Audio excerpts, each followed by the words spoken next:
Welcome back to Badass Edible Art. I'm Jelena, and in this video, I'm going to show you how to make Rice Krispie treats to mold and shape for cake toppers. Let's get started. You want to start with 6 cups of mini marshmallows in a microwave safe bowl. You want to microwave that, and then you want to make sure that all of the lumps and everything like that are all out. So when you mix it, it's nice and smooth at the end of the day. It's easier to start with mini because they melt faster. It doesn't matter what brand you use any brand you choose. The cheapest one is the one that I always pick anyways. And then you get some Rice Krispie cereal. And again, it doesn't matter which Rice Krispie cereal you use. You can use the name brand one or you can use the off brand. And I'm going to add 4 cups of cereal to my marshmallow.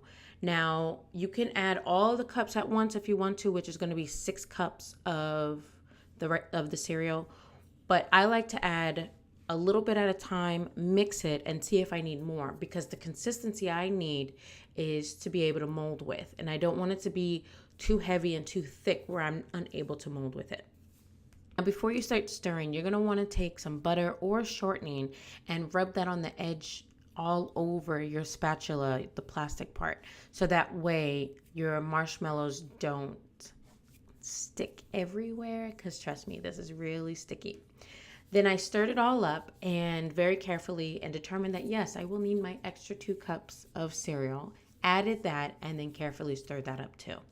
You want to be pretty quick about stirring it and mixing it all up, because the last thing you want to do is start having it stiffen on you, because marshmallow, when it's warmed, it basically turns into candy when cool air hits it. So it'll become nice and hard, and you don't want that. You want to kind of rush this out. So once I stirred it up good enough, I put on some gloves and rubbed shortening all over those gloves, because the last thing you want on that too is for all of this Rice Krispie treat is just sticking everywhere to you. So rub shortening or butter all over your gloves. That'll help. Now this is the fun part. You can pour out all of that Rice Krispie treat mixture all out and immediately start eating it if you want to, because when you eat this warm, it is so good. But then of course, if you have to make a topper, try to refrain yourself, I guess, to not eat it, but make sure you make your own batch on the side, because it is so good when it's warm. It's perfect.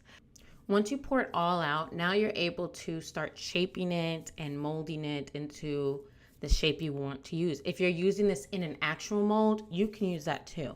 So the trick is that you have to compress it all together to make sure that the cereal and the marshmallow are all mixed together well when you use your hands. You don't want to knead this like you would fondant, because kneading it, that's not going to help. If you start kneading it, it's going to stay the shape that you're kneading it in, and you don't want that. So go ahead and start mushing it all together in the shape that you need. And I was making a Rice Krispie pumpkin, which you might have seen that tutorial. If you haven't, check the eye at the top. And so I'm shaping it into this round shape that I need. You see how I'm pushing everything in? I want to make sure I'm doing that because I want to get rid of any air that is in between there, any space, empty space.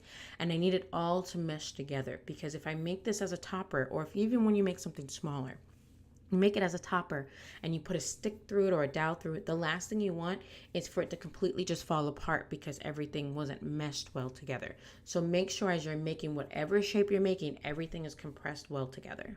To speed up the process to get this to stiffen faster, especially when you're in a rush and maybe this isn't something that is going to be eaten. My topper wasn't meant to be eaten. I just wanted to make sure everything was made out of edible material. So I sat this on top of some plastic so that way it wouldn't stick to anything. And then I set that plastic on a cake board so it'll be nice and flat. And then I set this in the fridge. You can set yours in the freezer if you want. If you set it in the freezer, only do it for a couple of minutes. I set mine in the fridge for a few hours, and I was able to get other stuff done and come back to it and begin to decorate it. So that's just a little bit of a trick. If you want to make Rice Krispie treats for them to be eaten, don't set them in the fridge. Wrap them in plastic wrap, or put them in an airtight sandwich bag, and don't let any air touch it, because then it'll stay softer and then you're able to eat it. Storing, I would say maybe for them to be able to eat it, no more than a week to a week and a half. And that's it. Rice Krispie treats, so simple to make, right? Anyways, I appreciate all of you. I hope all of you are subscribed. If you're not, hit that subscribe button where you can come here and get quick tips or even elaborate detailed tutorials, make sure you follow me on Instagram, yes_ma'am_sweets. And if you make anything using my Rice Krispie treat tips, then go ahead and tag me in it so I can check you out and maybe even reshare what you make, because I love to see what other people make and to see if what I'm doing is helping you out. Nah, I mean. Anyways, I never really know how to end these things, but I'll check you guys out later. Bye.